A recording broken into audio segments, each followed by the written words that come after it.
अस्सलाम वालेकुम दोस्तों, मैं हूं ज़ेब और आप देख रहे हैं ज़ेब फूड सीक्रेट्स।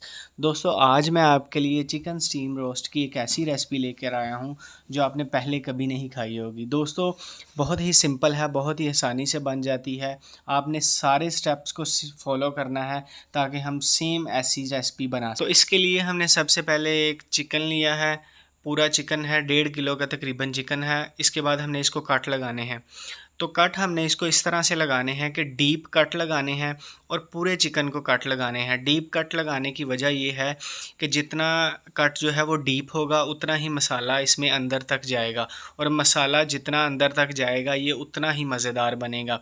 हमने इसकी लेग्स पर, इसकी बैक पर, हर जगह पे कट लगाने हैं। जैसा कि आप देख रहे हैं, मैं इसको डीप कट लगा रहा हूँ ताकि मसाला जो है वो इसके अंदर तक अच्छी तरह से रच जाए। तो हमने इसको कट जो है वो चारों तरफ से लगा लिए, जैसे कि आप देख रहे हैं। अब हमने इस पे 5 से 6 लेमन लेने हैं और वो इस पे निचोड़ देने हैं। लेमन लेने के बाद आपने इसमें इसको नमक लगाना है, और नमक लगाने के बाद दोनों साइडों पे आपने इसको नमक लगाना है। नमक लगाने के बाद आपने जो इसके कट हैं उनमें अच्छी तरह से नमक डाल देना है। पहले सामने से इसको नमक लगाना है और अब इसको बैक साइड से नमक लगाना है।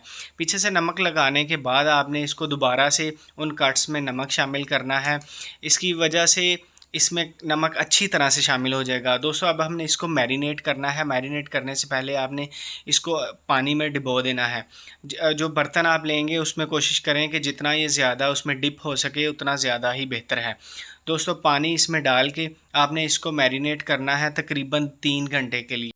तो मैरिनेशन जो हमने 3 घंटे के लिए इसकी की थी, वो मैरिनेशन हमारी हो चुकी है। 3 घंटे तकरीबन इसको हो चुके हैं। हमने इसको बाहर निकाल लिया है और आप देखें कि चिकन का जो कलर है वो वाइट हो गया हुआ है, और जो हमने 2 चम्मच इसमें नमक शामिल किया था वो भी इसमें अच्छी तरह से रच चुका है। ये इसकी वाइटनेस बताती है कि ये लेमन ने इस पर अच्छा खासा काम कर दिया है अपना। तो हम अपने इसको फ्राई करना है। फ्राई करने के लिए आपने कढ़ाई लेनी है, उसमें आपने हाई फ्लेम पर इसको फ्राई करना है। और फ्राई आपने ज़्यादा नहीं करना है, लेकिन इसको कलर ज़रूर देना है। जैसा कि आप देखें, इस पे देखें दोस्तों, कितना खूबसूरत इस पे कलर आ चुका है इसकी बैक साइड पे।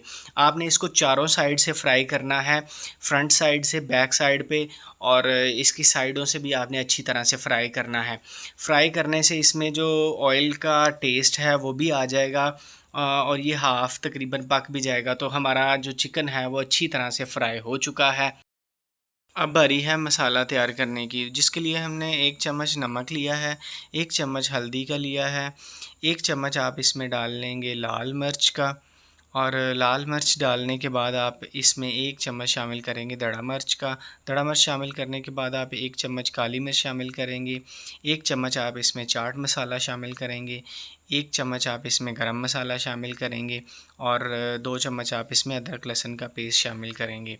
इसके बाद 2 चम्मच आप इसमें दही शामिल करेंगे, और उसके बाद आप इसमें 1 चम्मच चिली सॉस, 1 चम्मच आप इसमें सोया सॉस का शामिल करेंगे, और 2 चम्मच आप इसमें टमाटो केचप शामिल करेंगे। इसके बाद आप इसमें थोड़ा सा फूड कलर शामिल करेंगे, और 1 चम्मच सूखा धनिया का, और 1 चम्मच आप इसमें लेमन का शामिल करेंगे, क्योंकि लेमन हमने पहले इसको ज़्यादा लगा लिए थे, इसलिए हम इसमें सिर्फ 1 लेमन इस्तेमाल करेंगे। अब आप इसको अच्छी तरह से मिक्स कर लें, अच्छी तरह से इसको जो है वो हिला लें ताकि ये अच्छी तरह से सारे मसाले मिक्स हो जाएं। तो देखिए दोस्तों, कितना अच्छा मसाला जो है वो मिक्स हुआ है। अब बारी है इसको चिकन के ऊपर लगाने की। तो आपने चिकन के ऊपर आप इस तरह लगाना है कि अच्छी तरह से जो हमने कट्स लगाए थे उसके अंदर आपने मसाला लगाना है। इसकी लेग्स पे जो हमने कट्स लगाए थे उसमें भी, इसके अंदर भी आपने लगाना है। जो इसकी चेस्ट पे कट्स लगे हैं उन पे भी आपने अच्छी तरह से दोनों साइडों से इसको मसाला लगा देना है। जितना आप इसके अंदर तक मसाला लगाएंगे उतना ही ज़्यादा ये टेस्टी और मज़ेदार बनेगा। तो मसाला हम इसको अच्छी तरह से अब लगा चुके हैं। तो मसाले के बाद अब इसकी बारी है मैरिनेशन की दोबारा से। इसकी मैरिनेशन इसलिए ज़रूरी है ताकि ये उतना ही मज़ेदार बने जितना कि हम शादियों में अक्सर खाते हैं, जिसके लिए अब दोबारा इसको मैरिनेट करेंगे। जिसके हमने एक फ़ॉइल पेपर लिया है, और फ़ॉइल पेपर में हम आपको, जैसे कि आप देख सकते हैं, अच्छी तरह से मैंने इसको फ़ॉइल पेपर में बंद कर दिया है। फ़ॉइल पेपर में बंद करने के बाद अब इसकी बारी है इसको स्टीम देने की। तो दोस्तों, मैंने एक फ्राई पैन में